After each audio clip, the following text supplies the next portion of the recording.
Hey, friends! Just so you know, we enjoy the swear word and we rely on good old fashioned humor to get through some seriously dark subject matter. At no time do we intend any disrespect toward the victims or families of the victims in the cases we cover. Also, be sure to listen to the end for a few palate cleansing bloopers to reset your mindset. And with that, we thank you for listening and we hope you enjoy.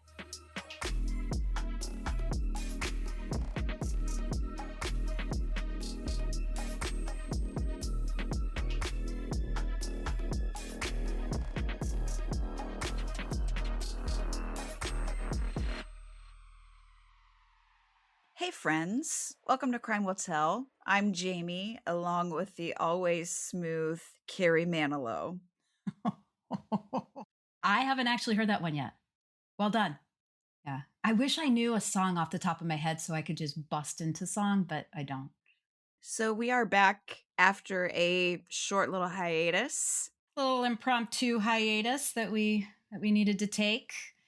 Listen, life is heavy for a lot of people right now. A lot of people have hard stuff going on, and when family and health and all of that stuff kind of is compromised, it has to take center stage. So James is actually going to pinch hit for me over the next couple of episodes. This was supposed to be my episode, and so she's taking it for me. So thank you, taking it for the team. You're welcome. Until I can get back to a place where I have a little bit more of a balance where I can focus on research because I'm not going to do stuff half-assed. So that's where we are.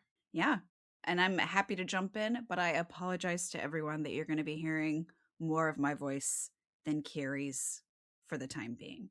I don't think people are going to be upset about that. I can know. assure you. I don't know. This case is sometimes referred to as the Allentown Massacre. So not a fun and happy tale. So I think that we better be drinking. So what are you sipping on tonight? Okay, so I'm actually being a responsible human and I'm drinking water. And here's why. I don't like to drink when I'm not in a good headspace. So I'm choosing not to. I'm choosing to abstain this evening because I want to approach this true crime episode in the right space. Okay. So I'm drinking water, but what are you drinking? I took a little play from your playbook and You did? I'm drinking one of the THC seltzers. This is a strawberry buzzin' drink and I'm enjoying it immensely. But anyway, cheers to you, my friend. Cheers, my friend. Clink. I am going to tell you about a lovely couple. This is Dennis and Brenda Freeman. And they had 3 sons. They had Bryan, David, and Eric. And they lived in Salisbury Township, Pennsylvania, which sits about like 56 miles northwest of Philadelphia and has a population just under 14,000. So Is that where Salisbury Steak was born? I don't know where Salisbury Steak was birthed. Oh, okay. I was curious. So Dennis Freeman worked as the head janitor for the high school, and Brenda was a homemaker. She was just focusing on raising their boys. And the Freeman family were devout Jehovah's Witnesses. And if you're like me, you don't know much about that religion other than your parents telling you to hide and not answer the door when they came knocking when with they came around about faith. Get behind the couch. Nobody answered the door. And it was like, Yep. okay, that's just what we learned. So if you aren't familiar, Jehovah's Witnesses have very strict religious beliefs with a focus on purity and being separated from quote unquote worldly influences. And worldly meaning anyone or anything outside of their faith. They're required to attend multiple weekly meetings and actively participate in the church, which includes the door-to-door or public ministries. Thus, ding dong, can I tell you about Jesus that we used to experience? It's like, no thanks. They are really restricted in what they can read or watch, who they can interact with. They have very limited friendships with people outside of their faith. They're limited on what they can wear. They have to dress very modestly. There's no tattoos, no piercings. Okay. Jehovah's Witnesses can't receive blood transfusions, even as a life-saving measure. That's kind of It's Oh, it's it's on a lot of like medical shows and stuff that they'll have people that a child might die because their parents refuse to let them have blood that would save their life. because it's against their religion. Yeah. That's true commitment to your Yeah. religion. Yeah. They can't smoke, gamble, drink I'm out. alcohol in excess, or do any drugs. They can't join the military or vote or have any involvement in politics. Oh, really? Yeah. There are strict prohibitions on premarital sex and even kissing. Wait, are you suggesting that you have to marry someone that you didn't even kiss? I think so. How are you supposed to know if you're sexually compatible? At least like there's rules against like making out. I don't know if there's like a peck, but I believe that like when there's dating going on, there's chaperones involved, and it's like very strict through that process. Oh, when I was growing up, I always had to leave space for the Holy Spirit in Right? between me and Yeah. whoever it was I was dancing with. Yeah. I think they had to leave room for a whole Jesus. You know what I mean? Like they couldn't even get close enough to touch. So I Got don't it. know, but it's very, very strict. And one of the biggest things that kind of sets them apart is that they don't celebrate holidays or birthdays. Anyone who questions or challenges those beliefs from the religion, they'll be shunned by other members of the church, including family, like by like you are out of the So family. faith first, Yes. regardless, then Yes. family, then okay. Okay. Yeah. And these ideologies can obviously create a void like between children who are Jehovah's Witnesses and children who aren't at a time in your life when you're Yeah. trying to fit in and be included. So in school, like if birthdays or holidays are being celebrated, kids who are Jehovah's Witnesses can't participate and are excluded from those activities that are usually like a highlight for other children. So they'll And have those to like little go. babies don't understand. Yeah, so they'll have to like go sit in another room or whatever Oh, until the that breaks my party is heart. over. They're also discouraged from interacting with or becoming close friends with worldly children. So this can really make things difficult for kids and often lead to teasing or ridicule. And unfortunately, the Freeman sons were no exception. When the two oldest Freeman sons became teenagers, they began to rebel against their strict religious upbringing. Not surprising. No shocking there. Yep. Yeah. And this started in middle school when they started getting bullied for their family's beliefs, which really sucks. I hate hearing any Yeah. kids be singled out and Kids are picked on. assholes, Yeah. honestly. The more Dennis and Brenda tried to keep their sons on a positive path, the more the teenagers pushed back and pulled away from their family and their religion. Hmm.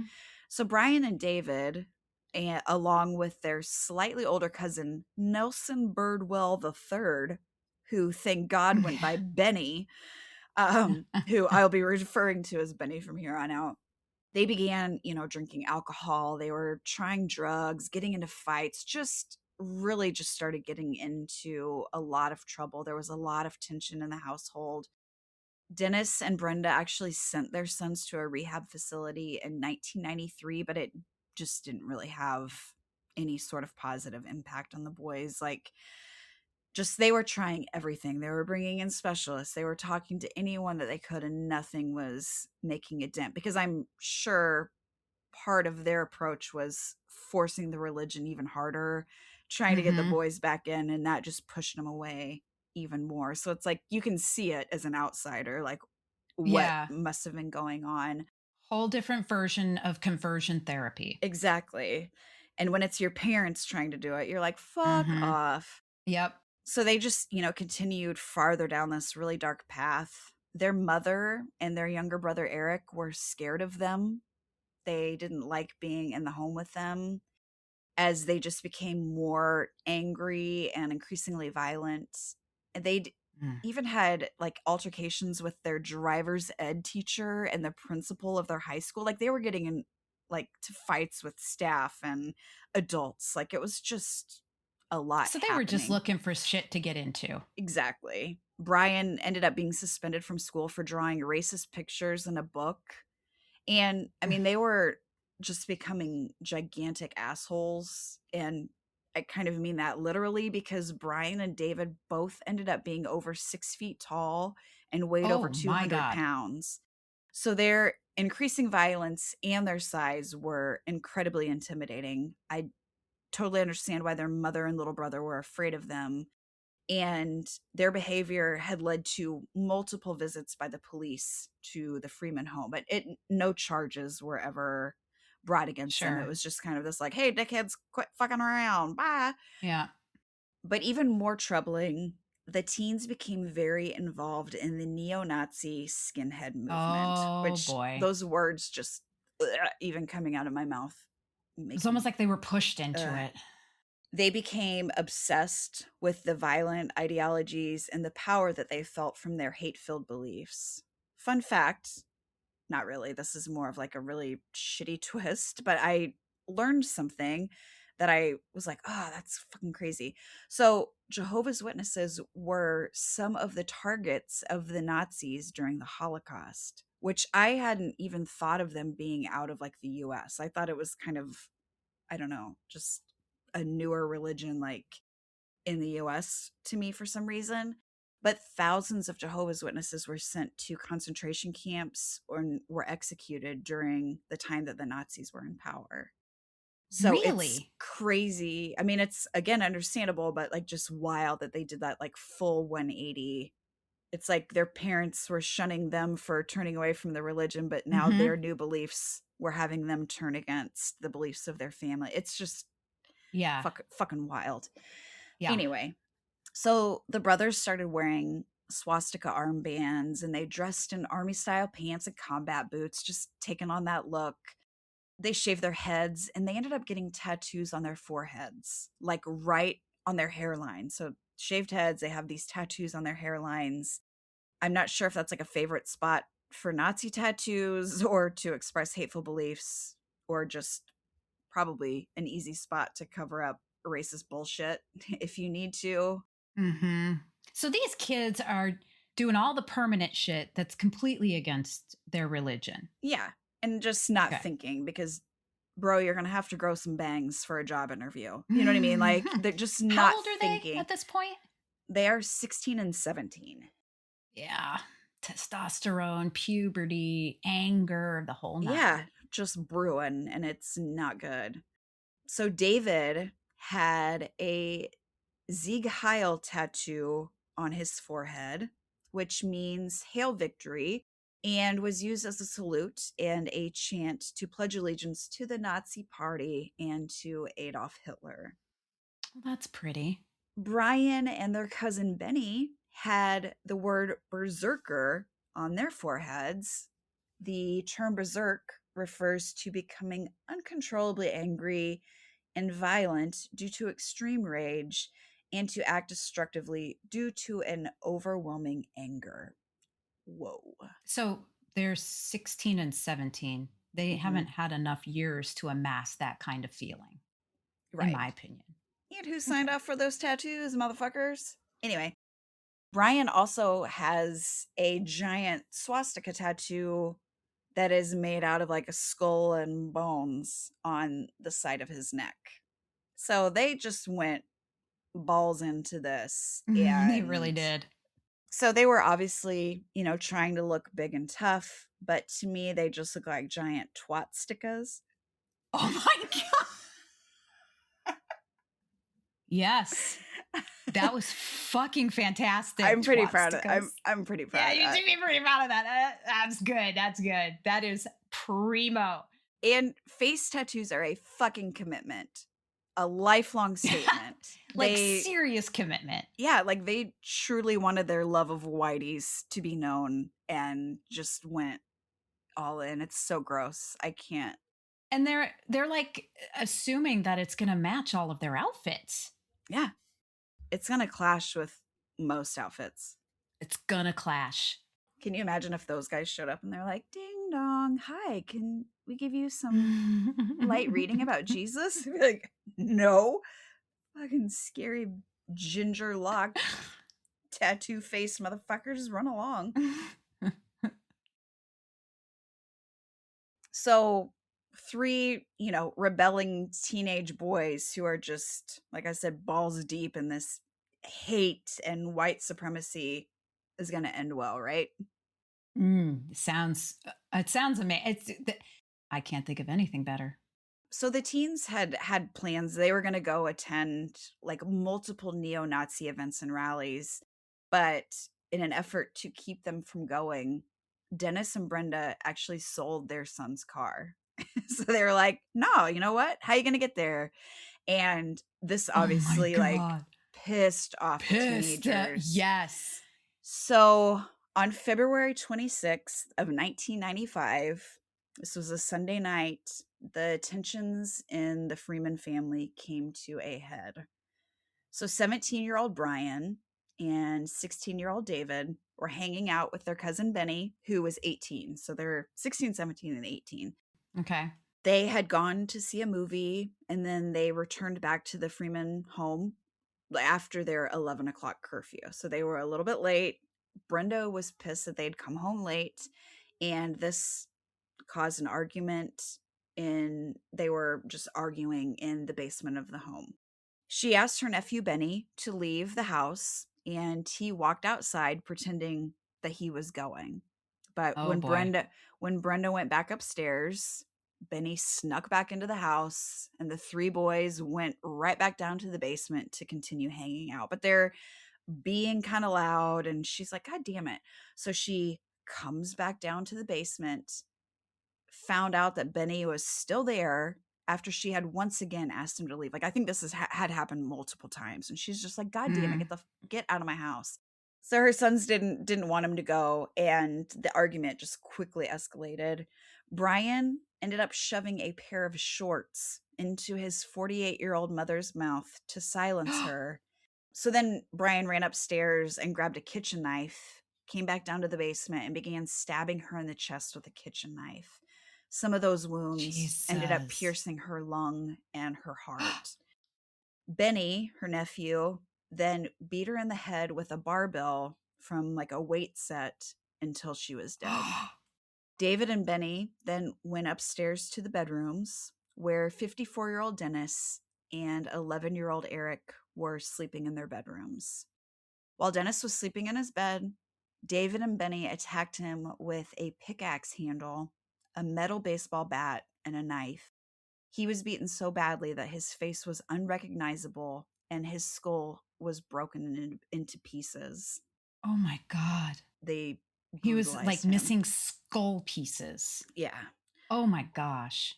He was also stabbed in the chest and his throat had been cut.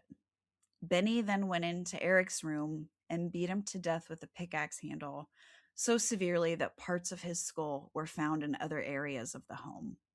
What? So these three teenage turd bags then just hung out in the family's kitchen eating peaches while they discussed the murders that they had just committed and, what their next steps were going to be. So after eating their surprisingly healthy snack, the brothers changed their clothes. They took around $200 out of Dennis's wallet and they took off in Brenda's car. They did not give a fuck. So they decided that they were going to head west to Michigan, where they were going to go stay with one of their Nazi buddies. Oh wow. I'm just having a really hard. Uh, that's fucking brazen. I was thinking about like when you said that Brenda had a pair of gym shorts shoved into her mouth. She's not going to stand there and just take that. Like they shoved those shorts in her mouth. And she's probably kicking and screaming and like And her to do that to your gigantic sons mother. just easily, She doesn't easily stand a overpower chance. her. Yeah. Yeah. Fuck. The following day, which would have been February 27th of 1995, Valerie Freeman, who is Dennis's sister, called 911 after she found the bodies of Dennis, Brenda, and Eric inside their home. She lived right down the street from the family, and Eric would usually stop at her house on his way home from school to say hi and just kind of check in and hang out.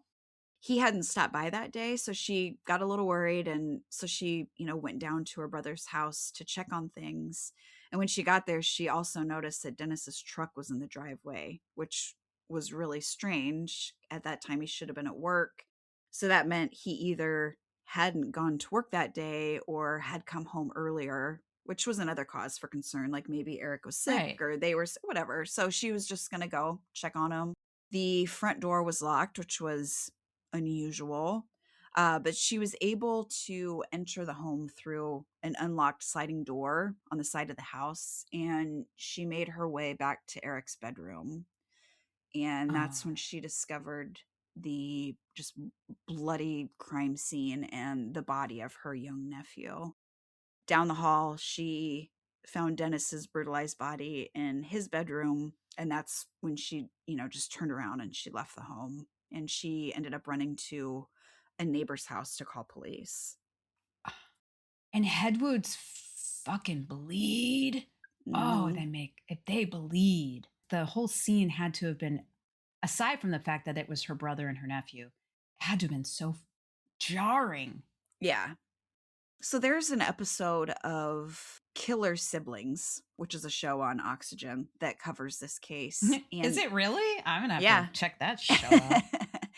Scott Grimm, who was a supervisor with the Lehigh County Coroner's Office, recounted a really disturbing detail that they discovered in the primary bedroom of the home. So Dennis was lying on the bed and, was likely just sleeping when he was attacked. And Grimm was explaining that the way they were beating him, there was just like blood on the ceiling, on all four walls. Like it was everywhere. But he said on one of the walls, there was like a pattern where there was no blood. And it was really obvious that it was missing because somebody was standing there watching. Oh, whoa. It was just like a silhouette That's of eerie. somebody just standing there as a Watching the whole fucking, show. yeah, just a fucking spectator in a massacre. And I don't know, that just like stuck out to me because it was like, I can't imagine watching either my cousin kill my uncle or my cousin kill my dad and just standing there. Letting it happen. Not even intervening in any way, shape, or form. Yeah. When police initially arrived at the home, there were no signs of forced entry. There were no indications of a robbery or major struggle. I mean, they learned later that they took the money out of his wallet, but no like major items were stolen from the house. The two older Freeman boys were nowhere to be found, along with Brenda's 1988 black Pontiac Sunbird. So police put out a bolo for the car. On March 1st, so 3 days after the murders, police received a call from a truck driver who said that he'd seen three, like obviously neo Nazi kids at a motel in Hubbard, Ohio the night before. So officers went to the hotel, and the clerk that was working confirmed the identity of those boys as Bryan, David, and Benny. But they had also, unfortunately, already checked out of the motel. Damn. But while they were staying at the motel, the boys had made 2 phone calls. One of those calls was for a pizza that they had ordered and delivered to the room. And the second call was to a man named Frank Hess. Now, Frank Hess was one of the teenagers' skinhead friends who lived in Hope, Michigan, which sits about 140 miles northwest of Detroit. Bryan had met Frank at a skinhead concert in Ohio, and they hit it off and they exchanged phone numbers. A skinhead concert? What is a Yeah. skinhead concert? It's like like Oh. Okay, so I was like, is it a music concert? Is it? I was more going that, but thank you for being specific. Got there's no cellos and shit. It's like death metal where they like you can't even tell what the fucking and they're just like, yeah, and yeah. You'll see footage. I've never been to one, but I've seen footage of and like they're all the skinheads are just like fucking body long slamming hair into is each going other. and yeah. No, they're all skinheads. Oh fuck! Did I say long? Please cut that out. Please cut that. You're like all the skinheads. I'm like, yeah, all the long hair going everywhere. No, like you're thinking of Pantera. I'm talking I am about. thinking of Pantera. Officers from the Michigan State Police then made a visit to Frank Hess's home, which was just kind of out in the middle of nowhere, a very secluded area. And I don't think they really thought that the boys would be there. I think they were just like, they called Frank. Frank might be able to tell us where they're at, whatever. But as they get close to the house, they see Brenda's missing car parked outside. So they're like, holy shit. Oh. And so realizing, that these suspected murderers were likely there, they called for backup.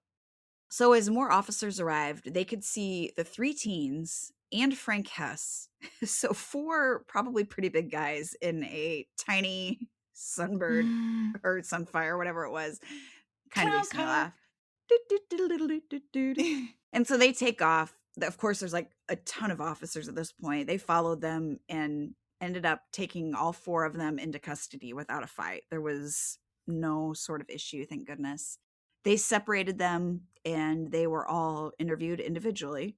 Bryan and David refused to talk to the officers, but Benny told investigators that he had nothing to do with the murders, that he only learned about the deaths from his cousins when they were already on their way to Michigan. Bullshit, Benny. Especially because officers took the teens' clothes as evidence and found drops of blood on Benny's shirt. So he's like, Yeah. I had nothing to do with it, except there's spatter all over my chest. Idiots. Well, you know what they say now, that blood spatter is junk science. So was he there? Yes. I'm going to say I'm going to give it away. Confirm. Yeah. Yes. Frank Hess said that he knew nothing about the murders, that the teens hadn't mentioned anything about, their family dying, and he didn't know that they had committed any crimes. I don't believe that for a fucking minute. Well, I think it actually ended up being They didn't tell him? Because as a skinhead, you would think that they'd be like, yeah, we just destroyed, blah. Yeah. I mean, maybe. But they didn't. Or then he was really, really good at lying and they never said anything. Maybe they didn't. Okay. Just being young boys and super impulsive, I just wouldn't think that they would be able to keep something that like, large dude, under guess wraps. What? We're badass. Yeah. He said that Bryan had contacted him while they were at that motel in Ohio and told him that they were going to be near where he lived, just kind of passing through. And when they initially met, Frank had told Bryan, like, hey, if you're ever, in that part of Michigan, look me up or, give me a call. You've got my number. Just come visit and hang out. So Bryan called him when they needed a place to hide out, but he didn't know they were on the run and wanted for murder. So surprise, Frank. Congratulations. You're aiding and abetting murderers. And the police confirmed that he didn't know anything about the crimes and he was released from custody. Okay. Fingerprints found on the knife and the baseball bat were identified as Bryan and David's. And the blood found on Benny's shirt that I mentioned belonged to Dennis. So there was pretty overwhelming evidence tying the 3 teens to the murders. In December of 1995, the brothers both pled guilty to 1 count of first-degree murder. Bryan Freeman pleaded guilty to his mother's murder to avoid being sentenced to death. David pleaded guilty to the murder of their father, Dennis. The brothers were charged as adults and were sentenced to life in prison without the possibility of parole. Okay. And Benny Birdwell, he went to trial for all 3 of the murders. But he ended up only being convicted of Dennis's murder and was acquitted for the other 2. Because of the blood spatter and lack of evidence, I bet. Yeah. Okay. And he was sentenced to life in prison without the possibility of parole. No one was ever convicted for Eric's murder. What the fuck? Yeah. Wait, were there plea deals? Yeah, for the brothers. I bet that's why Eric went through the cracks. Yeah, which really sucks. That sucks. Based on the accounts by the brothers, it seemed pretty clear that Benny is the one that killed Eric. But it's kind of, there's not a really good story or, confirmation who actually was responsible for it. Okay. Weird that you have young teenagers involved and no one can tell the fucking truth. Right? Damnedest thing. I feel like this case has just like with the neo-Nazis and the Jehovah's Witnesses, there's just like all these little like pieces. Inspired by the Freeman murders, 17-year-old, some reports say he was 16, but 16 or 17-year-old Jeffrey Howarth murdered his parents on March 2nd of 1995, just days after the Freemans were killed and the day after the boys were captured. Jeffrey shot and killed his parents, Susan and George Howarth, in their home, which was less than 10 miles from where the Freemans lived in Salisbury Township. So he had waited in their family's kitchen and ambushed his parents as they entered the home from the garage. When his father came home, he shot him multiple times, killing him, and then shot his mother 9 times when she arrived home about 15 minutes later. So he just Oh sat in the my kitchen God. with a gun and Just, waited for and his then parents to loaded. open the door. Yeah. And then his mom walks in and is like, "Oh my God, my husband's dead." Like right when I walk in the door, and then starts getting shot. And She didn't have time to process. and she was shot and then tried to run away. And he shot her multiple times in the back as she was trying to get away. Oh my God. Jeffrey had never been in any sort of trouble, and he didn't share the same hateful beliefs as the Freeman brothers, but he was still inspired just by their violence and their horrible actions.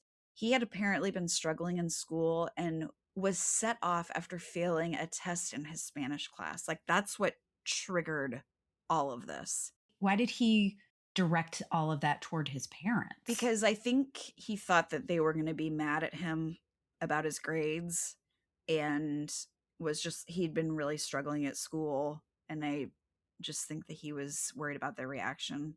Okay, I feel like that's a fucking gantic leap, but what do I know? But I guess he was only 16 or 17. Synapses aren't firing. Impulse control is impossible. That doesn't even hit until mid 20s. Right. He's going through puberty. Testosterone is a fucking bitch. Testosterone, if not harnessed appropriately, and there's a lot of it, like puberty, things become confusing and it's Right. hard to be stable and balanced. He fled the area in his mother's car, sounds familiar, and was arrested in Missouri 2 days later after he finally ran out of gas. Like, I'm assuming he probably had a little cash on hand and was just like, "All right, that's all I can do." His older brother Steve found the bodies of his parents when he got home just after they were shot. His little brother Oh, Jeffrey had left him a note that said, "I told you I would do it, Steve. You can't say I didn't warn you." so this was premeditated? Yeah, I think he'd probably been thinking about it, but like that day, that failing that test, he was like, "I can't That fucking was deal the with my trigger. parents." Yeah, that was the thing that Okay. made it a reality. So Jeffrey Howarth was found not guilty by reason of insanity for the murders of his parents and was committed to a mental hospital for treatment. And I Okay. didn't dig super far, but as far as I know, he was hospitalized either still currently or for years. Like, he was really struggling with mental health. Okay. I hope he was rehabilitated. I do too. In February of 2024, after serving 29 years in prison, 46-year-old Bryan and 45-year-old David Freeman were resentenced due to the U.S. Supreme Court ruling that Yep. banned life without parole sentences for criminals who committed murder when they were Mm-hmm. juveniles. This is like the 900th case that we've Mm-hmm. had this happen. This did not apply to Benny. He had turned 18 2 weeks before the murders. Oh, he should have planned better. The brothers ended up being resentenced to 60 years to life, which could Okay. potentially give them a chance at parole when they are 76 and 77 years old. Okay. During the sentencing hearing, Bryan cried and was showing remorse for the murders. He said, quote, "I committed a terrible crime and I won't try to make excuses or justify it.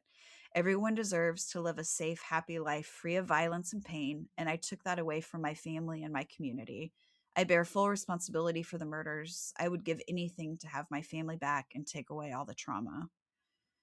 David Freeman Okay. also spoke, stating that his parents and little brother, quote, "were exceptional people, and I turned my back on them. I took that from the whole world. I put them through years of mental and physical abuse for no reason when all they did was love me. I can never get that back." I struggle with this a little bit because, like, no matter how remorseful they might be now as adults, they still have those, like, stupid hate-inspired tattoos on their noggins. They have family like who support them and have completely forgiven them for murdering the other members of their family. Like they have pretty good family support. And, some Hmm. of them even spoke on their behalf in hopes of getting them lighter sentences or even released. They're very lucky that they have that kind of love in their lives. Yeah. But so you have their family that's like, "Oh, they didn't mean it. They feel sad about it." And then the former police chief of Salisbury Township, Alan Stiles, said that the bloody crime scene in the Freeman's home reminded him of things he saw while fighting in the Vietnam War.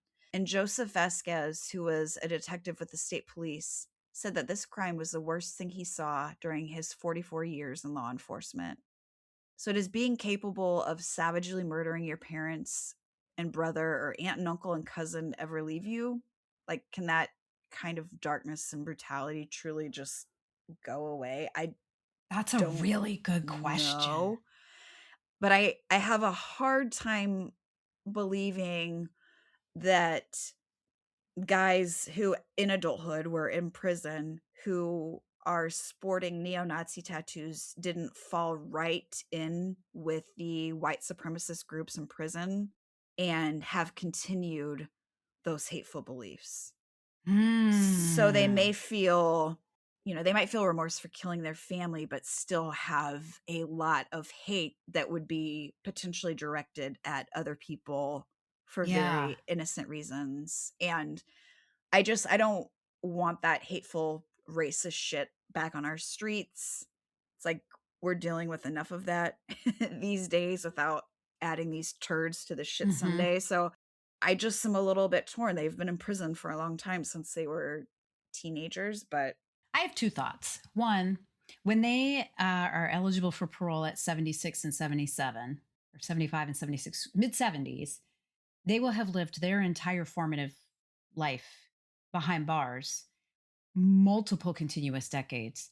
They are not prepared for society, no. civilized society. They're not prepared. And dumping them out on the street when they're in their mid 70s and saying, live out the rest of your life, what would get them through is the support of their family. That is what would get them through. The other thought I had was when you asked the question, can the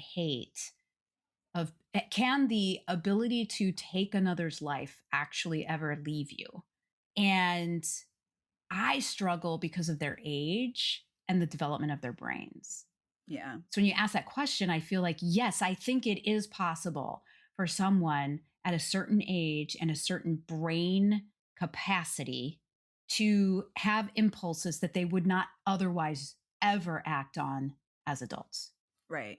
But I don't know if crossing the line between being able to take someone's life or not, that's the question. Because I feel like you either have that in you or you don't. Because there's psychopaths walking around here that would never harm someone. And then there are those that do harm people. I feel like you have to have that it factor to be able to be willing to be comfortable or comfortable enough to let yourself cross that line. Yeah. So I don't know.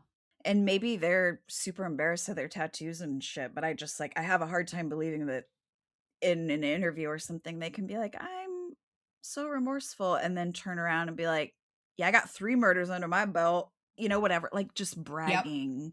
Because in Yep. groups like that, like, it might be a badge They of might have had to honor, do that to save their lives too, Yeah. if you think about it. I just wonder what their interactions with other inmates are, and they're all in different facilities, so it's not like So they're not there's together. nope. Good. Good.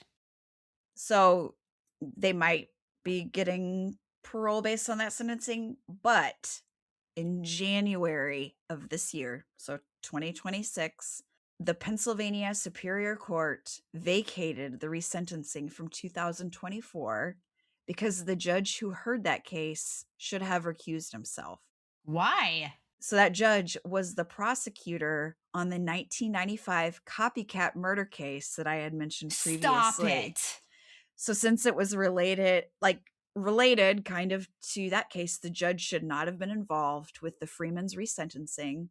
So the brothers are currently waiting to be resentenced again by a different judge. And so hopefully they will get a similar sentence and will either be in prison for the rest of their lives or, like you said, released when they're really old men. And I think that's fair. I'm good with that. But we'll kind of I agree. have to watch and see how things shake out for them. I don't know if they'll get the same sentencing or if a judge will think they're rehabilitated and worth Wow. being released. So that is the horrifying case of the murders of Brenda, Dennis, and Eric Freeman, and the supposed transformation of three people who went from strict religious beliefs to neo-Nazi murderers to reformed, kind of compassionate men, maybe. Who knows? So, with that, goodbye, Carrie. Goodbye, James. I tooted fairly loud. Come on! I would have matched the tenor with my own. I like a classier broad. You went hi. I'm gonna go hello. That's a lot. It's gonna look weird. They're gonna catch me picking my nose, and I don't even want to deal with that bullshit. What if I change up my voices and I so nobody else? Yeah, that's what I just said. Here,